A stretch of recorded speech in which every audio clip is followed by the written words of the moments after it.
Guys, ముందుగా అందరికీ తొలి ఏకాదశి శుభాకాంక్షలు. ఈరోజు మనం తొలి ఏకాదశి రోజు సాయంత్రం సమయంలో విష్ణు భగవాన్కి ఎలా పూజ చేసుకోవాలో చూద్దాం. లేట్ అయినా పర్వాలేదు, ఈ 3 చిన్న విషయాలు ఫాలో అవ్వండి, చాలా పుణ్యం వస్తుంది. ఫస్ట్, తులసి మొక్క దగ్గర దీపం వెలిగించి ప్రదక్షిణ చేయండి. తర్వాత విష్ణు సహస్రనామం చదవండి.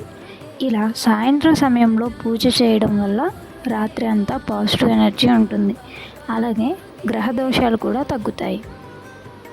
నెక్స్ట్, చిన్న నైవేద్యం పెట్టండి, లైక్ ఫ్రూట్స్, సోక్డ్ ఆల్మండ్స్, లేకపోతే వెల్లుల్లి లేని పదార్థం ఏదైనా.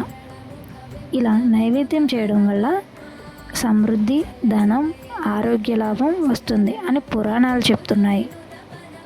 ఇక థర్డ్ది, మనస్ఫూర్తిగా ఏ కల్మషం లేకుండా ఒక చిన్న ప్రేయర్ చేయండి, లైక్ విష్ణు భగవంతుడా, నేను ఇప్పటి వరకు చేసిన పాపాలన్నీ తొలగించు, అలాగే కొత్త పాపాలు చేయకుండా నన్ను రక్షించు, ఫ్యామిలీ ఆరోగ్యంతో సంతోషంతో జీవించేలా చూడు అని ఇలా మీకు కావాలనుకున్న సంకల్పం భగవంతునికి చెప్పుకోండి.